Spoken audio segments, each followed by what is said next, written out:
Apparently, only 3 copies of Midday were going to Calcutta. I was getting one of them. Midday has always been, for lack of a better word or lack of a better phrase, the voice of Mumbai. During 26/11, I missed it because I had slept off early.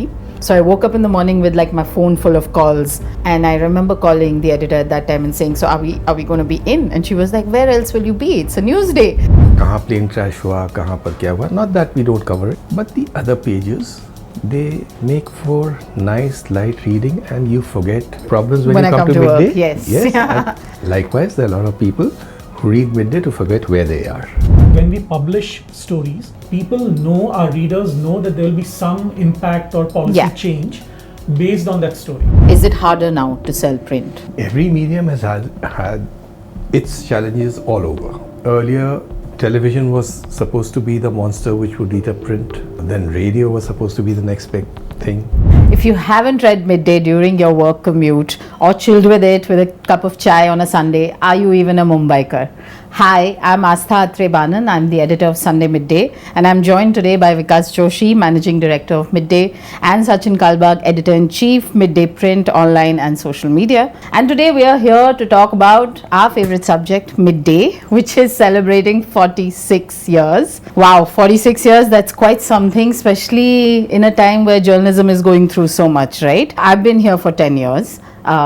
Now in my second stint. Pehle usse I was here for like 2 years before that. I really want to take this chance to say I truly love my job. I think I come to office to escape all my other problems, and I have a good time at work, and then I go home. Mr. Joshi, I know you've been here for 3 years now in your second stint, and you've been here before till 2015. And Sachin, you have been here also before many times. You started your career here. You became editor later in 2011, and you have joined back as editor-in-chief last year. So it would seem it's a paper that people come back to. Not just employees, I would say even readers. I have met so many people who always say that their parents read Midday, their grandparents read Midday, and now they read Midday. And sometimes they'll go away to a competition or a counterpart, but I always find them coming back, you know. I remember in COVID, people used to call me and say ki we only trust Midday to tell us ki kahan jana hai, kahan oxygen mil raha hai, which hospital to go. So they would like WhatsApp me what's happening, you know. Why do people, readers or employees come back to Midday? Well, there must be something intrinsic to the paper itself. I remember I have been reading Midday from 1984, in fact 83. I was doing my hotel management at that point of time. I was doing it at Calcutta, and I'd come here for my internship at Taj, and I got hooked on to Midday from 83. When I went back to Calcutta, I asked my vendor to give me Midday every day, and apparently only 3 copies of Midday were going to Calcutta. I was getting one of them. Wow. Since then, I have been seeing Midday.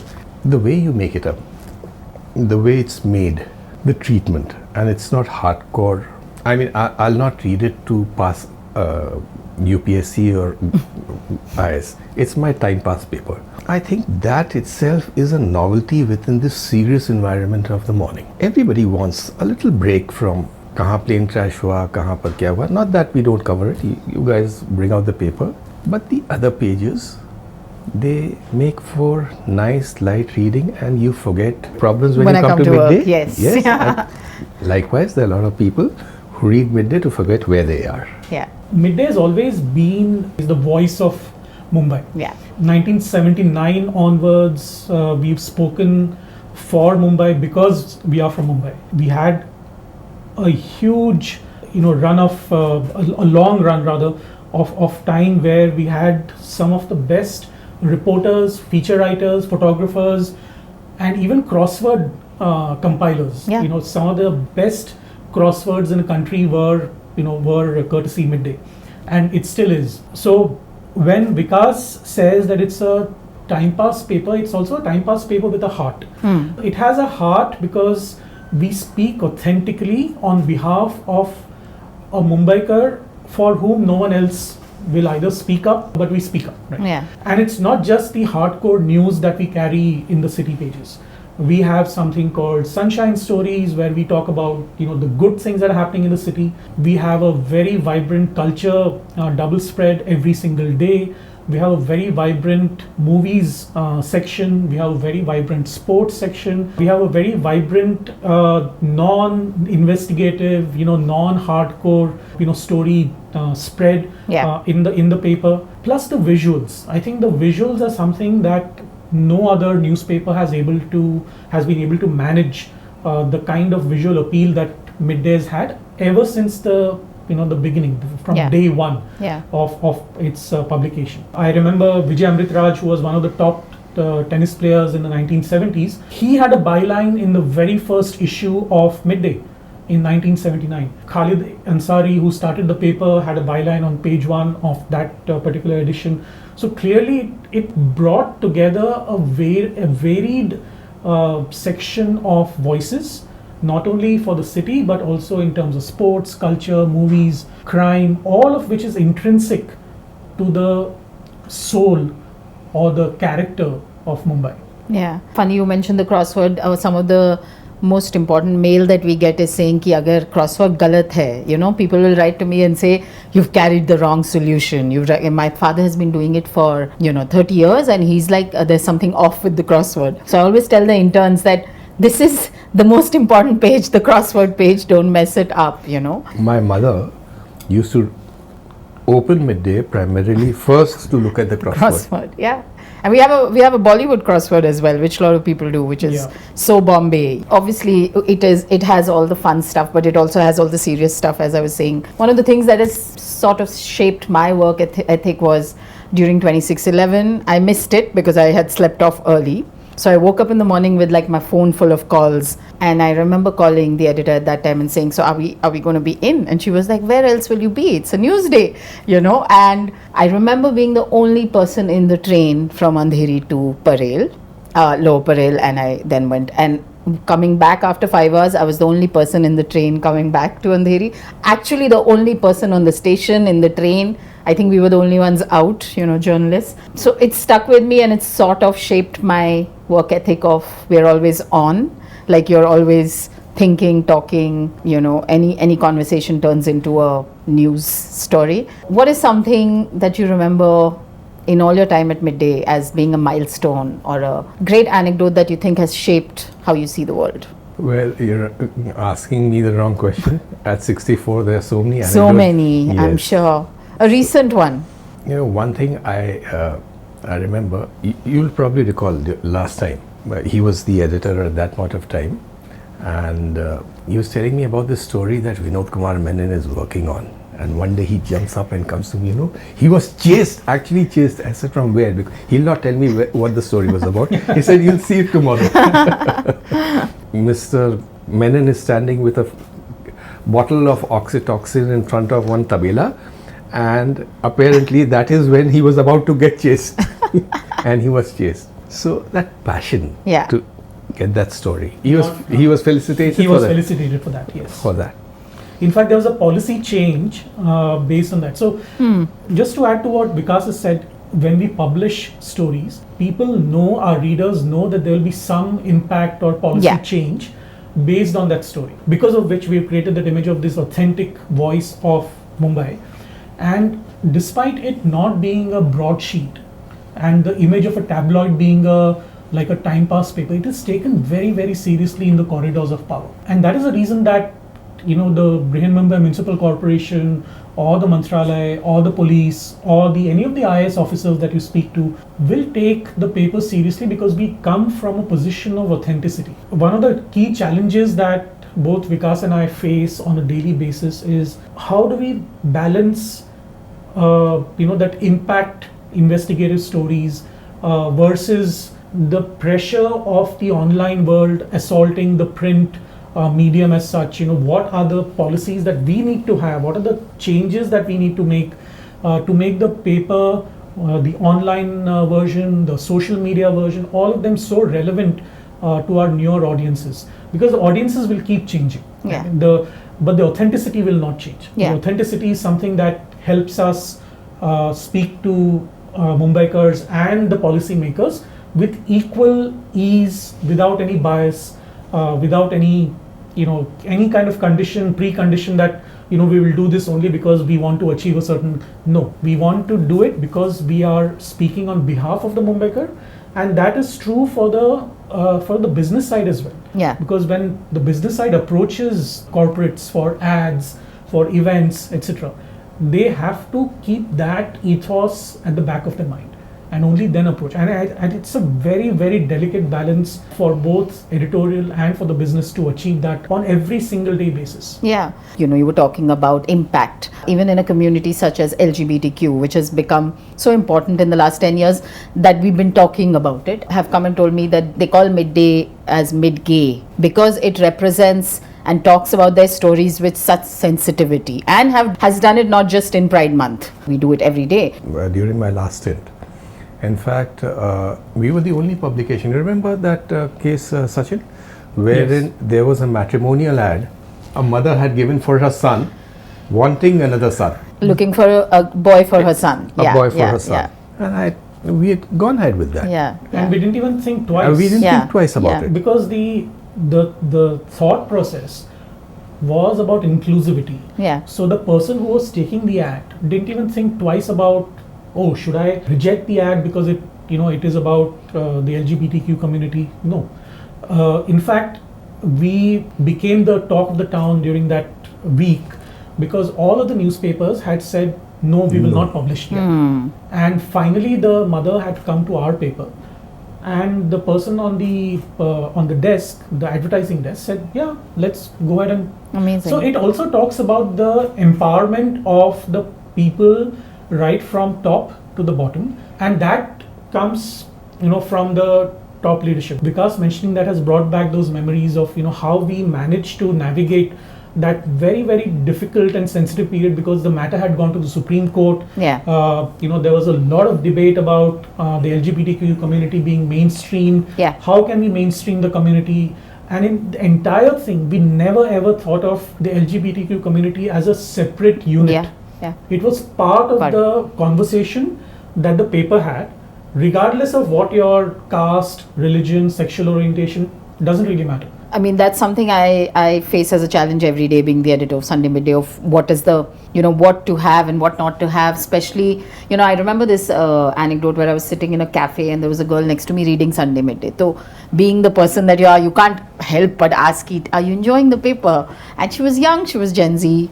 She said, she was in the entertainment pages and she said, but I've read most of this online. That time I was like, what can we give them which they can't read online, so but you also have to have a good mix of things that are trending and things that you're introducing them to, especially when we live in a time of brain rot, matlab sab scroll kar rahe pura time. So Sachin, on a daily basis, how do you manage that in the paper? Like, how do you say, I want to have the hard news, but I also want to have stuff which is just something that I might get on social as well, now that we are also social forward at midday, So this is a long conversation that Vikas and I have been having for many months now. And I want to hear what he has to say.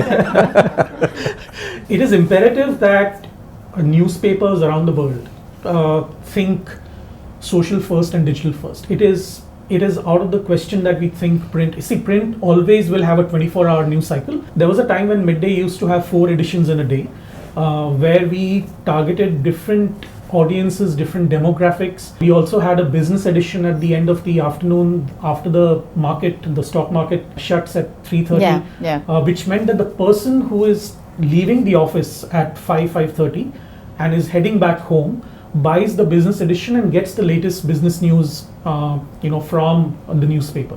But with 24-hour business television, which started in the early 2000s, the evening edition went completely irrelevant, right? So we had to adapt to a new age where there is 24-hour television. Now we have to adapt to a new age where there is 5G on every single phone. Everybody is on Instagram and Twitter and Facebook and all other kinds of social media first. Yeah. Which meant that the newspapers have to adapt to a digital personality rather than the other way around. So you and I have been talking about this, Vikas and I have been talking about this for a long time. We changed the way we approach our Sunday stories, and now we've changed the way we approach our front page cover, where we used to have only 2 or 3 stories at the max. Now we have 5 stories in the mix, despite it being a tabloid, because we want bite-sized information that leads to a larger story inside. So it's essentially a web homepage Yeah. or an Instagram homepage in that sense, and then it leads to a larger story deep inside, depending on what the interest of the reader is. We are making these changes not because we think that print is going to become irrelevant. It is because we think that while journalism is key to authentic information and credible information for our city readers and beyond, it is also important that we adapt to what their reading habits are. Yeah. Advertisers, for instance, look at how short and crisp the advertising should be, because our attention spans are shorter. The second thing that we do is that we are looking for what we call in our journalism parlance exclusive stories. So we try and not replicate or duplicate the stories that you may already read in the broadsheets in the morning. We assume that people have already read some of the news items the previous day. Social media has now burst into every aspect of our life. So we're not going to challenge that change. So we add to it, or we give a different angle. We give a different angle, or we look at exclusive stories that you may have not read the previous day at all. Exactly. Ultimately, Mumbai is made of millions and billions of people. So my first editor, Ayaz Memon, told me on day 2 or day 3 of my joining, at that time Mumbai's population was between 10 and 12 million. It is more than 20 million now. He said there are 10 million people in the city, there are 10 million stories to be told. Yeah. And it has stuck with me for this is my 32nd year in journalism, all these 3 decades plus time, that if there are 20 million people living in the city, there are 20 million stories to be told. And we look at only part of that larger canvas. Yeah. It's like, putting the Hubble telescope or the James Webb telescope into the universe and just pinpointing 1 millimeter of that entire thing, and still in that 1 millimeter you have millions and millions of galaxies, right? So that is exactly the way we look at our daily approach to stories in the paper. Yeah, that's what I tell the people in my team, that go out and meet people, because once you meet people, you'll find a story that they want to tell. Either they're doing something interesting or they're part of something interesting. But Mr. Joshi, I mean, in a time like this, how do you sell a print paper? Like, when everybody's like trying to go viral and they want like viral content, is it harder now to sell print? Every medium has had its challenges all over, right? Earlier, television was supposed to be the monster which would eat up print. Then radio was supposed to be the next big thing. Yeah. You've always had outdoor as a looming threat. Yeah. Digital is supposed to be the next big thing, which is going to eat everything up, right? That's what the general fear is. I think we've learned to coexist. Yeah. There is a market for everything. There is a market for the semi-serious reader. There's a market for the serious reader in print too. Yeah. Right? When I say semi-serious, I'm not demeaning any class of reader. I go back to my original statement that after somebody has read something mainline, they would want to consume something else in print. Yeah. So in that sense, and given our size, it's a tabloid, there will always be a market for that. And as long as there is a market for that, we will continue to get advertisement support for it, so long as we keep on evolving And adapting. Yes. See, that is the advantage that Midday has always had. If I was a large broadsheet, I would be following very strict templates, and changing them would affect a lot of things. Yeah. Because I was mainline. So mainline does not change all of a sudden. But yeah, we are very adaptable. It's not necessary for our front page to have a political story. Yeah, true. It could be a sports story. Yeah, it could. So be it. So in that sense, as and when change happens, Midday is there. It'll keep on evolving. That's what it has done always. And it'll keep on doing that, and therefore it'll keep on having the market that it has for itself. So that's very good to hear, as an employee of Midday as well. But I want to ask like a scary question, which all journalists ask themselves these days. Will ChatGPT or AI replace print? Both of you need to answer this. Now you're playing with my business part. No, it won't. It won't. That human interface is required. Yeah. At the end of it, all artificial intelligence has a stack. It's based on some available information. Yes. That available information is also generated by human beings, Yeah. right? Yeah. How you make use of that to polish what you're giving, those are tools. Yeah. But original thinking and bringing that to your paper, that will always be required. That is what is going to distinguish you from anything else. I don't see a tool replacing a personality. Truly. We're all irreplaceable in this room right now. The challenge of AI is also dependent on how quickly we adapt to the scope of what AI can do. Let's say there is a fire incident in the city and there are multiple lives that are lost. How will AI replace the reporter on the ground who will have the empathy to speak to a family that has lost so much? Also get the right kind of questions in, rather than templatized brutal questions that may not sound sensitive at a time when empathy is required on the ground. So those are challenges that AI will also face. In his latest book, Nexus, Yuval Noah Harari talks about these issues quite a lot in detail, in which in one particular example he even says how AI fooled humans into thinking that it was human. And that is really the challenge that journalists will face going forward, because now videos can be generated, images can be generated, and there are media outlets which put AI generated images on their front pages, making people believe that it's the real thing, but actually it's not. For example, we have a very strong AI policy in Midday, and that has been circulated to all the employees regardless of which department. And at the end of the document, we are very clear that this document itself is an evolving document, because we don't know what 6 months down the line or 3 months down the line will happen to AI and what are the challenges that will bring to day-to-day journalism. The second part is that are we as an organization, how ready are we to use those new tools? Because for every small need and desire of any employee of any media organization, there are multiple tools, AI tools that are now available, whether free or paid. So that is one question to be asked. The second question to be asked is, can an AI tool replace the journalist completely? Maybe if the AI tool can, get the feed of a news agency, edit it properly, and put it up on the website, maybe the manual intervention will go down, and the journalist will be able to do much more. Other things. For lack of a better word, better quality, journalism or stories. So that is a question that we need to ask ourselves in the short term, middle term, and the long term. And like I said, it's an evolving situation. We need to adapt to that rather than AI adapting to us. So that brings me using it as a tool. Yes, why not? But using it as to generate opinion, no. So like he said, that if there's a news feed and that news feed is authentic, so to edit it, using it just as a tool, that's it, not beyond that.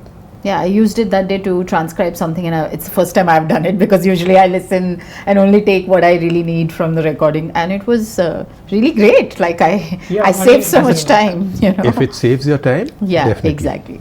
But that brings me to another thing. Things that have changed with journalism. One was digital, what we spoke about. The other thing is Gen Z has entered the market, which is as a reader and as an employee. I work with a lot of Gen Z, and now my paper Sunday Midday has a lot of Gen Z because they put themselves into it, and it's really fascinating to deal with them on a daily basis. But do you think a newspaper has to adapt to the Gen Z reader? Is that very important in the times that we live? Yes, it is. Also because our demographics are changing. COVID taught us a lot of things. One was that the newspaper demographic is no longer a static demographic. It's always evolving. In that 1 year, changed the media landscape around the world forever. And Midday, which was a traveler's or rather commuter's newspaper in Mumbai, changed to becoming a full-time, subscribers newspaper, even before COVID. But COVID kind of re-established that or reiterated that phenomenon. Now, a large part of our readership base is thanks to subscriptions. Also because people who are on the move are dependent mostly on their mobile phone to Reading get on their phones, reading on the yes. phones, etc. Yeah. So are we present there as Midday the brand with giving authentic news not only for Mumbai but also beyond, because we don't want to restrict ourselves to the Mumbai geography in terms of our online viewership, which is not the case with print. Yes. Because print has certain restrictions. There are distribution issues. Given the challenges that we have, traffic, is the paper going to the press on time? Is it being printed on time? Is it being is it being sent to the homes on time? If you miss that sweet spot between 6:30 and 7 a.m. in the morning, you're no longer relevant. Yeah. Right. So that is the kind of precision that is needed to run a newspaper, but that is geographically constrained. The social media world and the web world do not have this restriction at all. This is true for newspapers and media outlets around the world. They're looking at engagement not only in terms of quantity but also in terms of quality. How much time are we spending with the brand? Yeah. Is the brand authentic to me or not? Does that brand speak to me or not? Yeah. So the evolving character of the paper also reflects in the social media world and the video world and the online the website world. Yeah. I was asked this question once. Somebody asked me that how do you deal with Gen Z? I said I don't deal with a Gen Z or I don't deal with a Gen X. I deal with people. If I was to apply that what does our paper have to offer? Gen Zs at best can give us a clue as to what in future would my future reader want.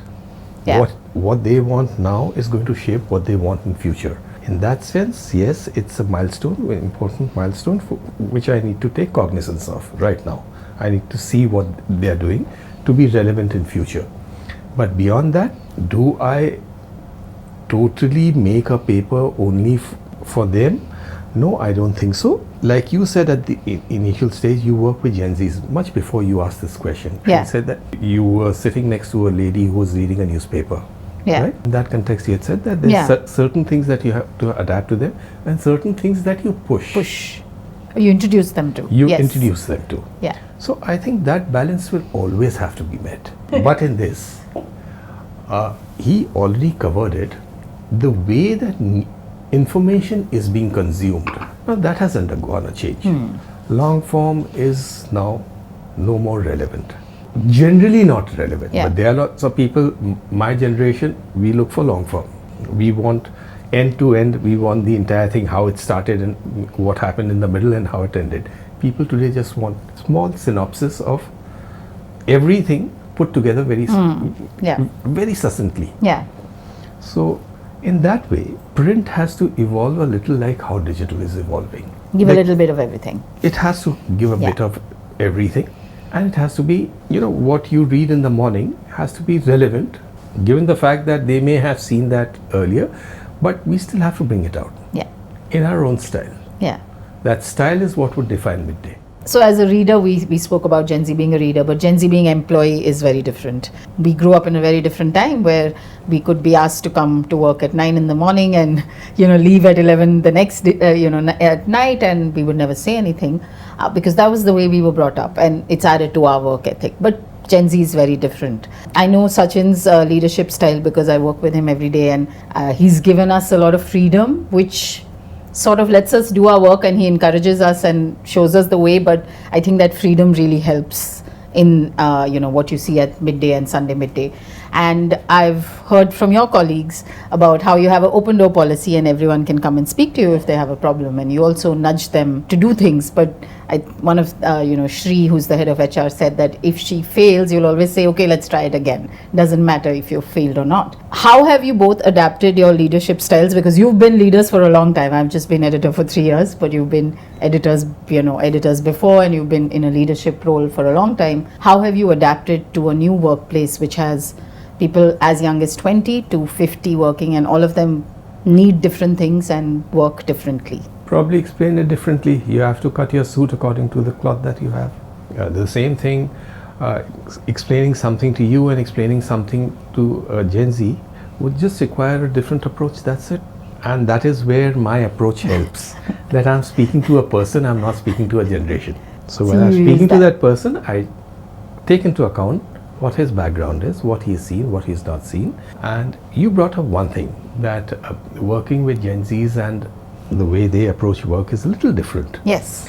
Obviously, see, India is progressing. Yes. The socio-economic environment is changing. Yeah. They are not seeing the challenges that we have seen, True. right? They Yeah. can afford to sit at home. We couldn't. Yes. They have now what you call the work-life balance, or at least they strive to do it. Yes, they Right? do. During our They can time, ask for it. Yes. Right. We are products of the 5-year plans and all that stuff and everything. If you got a job, you bloody well stick to it. Yes. We did not, our mind was not conditioned to look at it that if there is no work-life balance, there was nothing, no concept of work-life balance, was there? It was work, For us, there still isn't. Still isn't. right? So it was work. More power to these people if they can bring about that work-life balance. We dreamt of work-life balance when we would become senior. We would have lots of money, and we could afford to do things for which the base had to be prepared when we were working young. Yeah. Today's people have it ready-made. More power to them. I feel as you grow senior, you work more. I'm like, enjoy your time now. When you become editor, this is going to change. It doesn't really happen, but yes. Yeah. Yeah. That's always on the wish list. Yeah. Yeah. Somebody who's 50 plus like I am, or 60 plus like Vikas is, our experience has to be adaptive to the new generation of thinking, rather than like we did with Like AI, them. rather than they adapting to our kind of thing. So Yeah. I know that a lot of people think that Generation Z is lazy, or they don't do things on time, or they don't have enough understanding of what our worldview was or is. But my view is a little different. I think they do a lot of things smarter. They'll do a lot of things in a much shorter time frame than Sure. what we are used to, and that helps them convert that 2 hours of extra time in the day. For instead of working in the office, they'll probably go out and chill with their friends, go out to a bar or go out to a movie or something like that, or whatever, or just doom scroll on Instagram.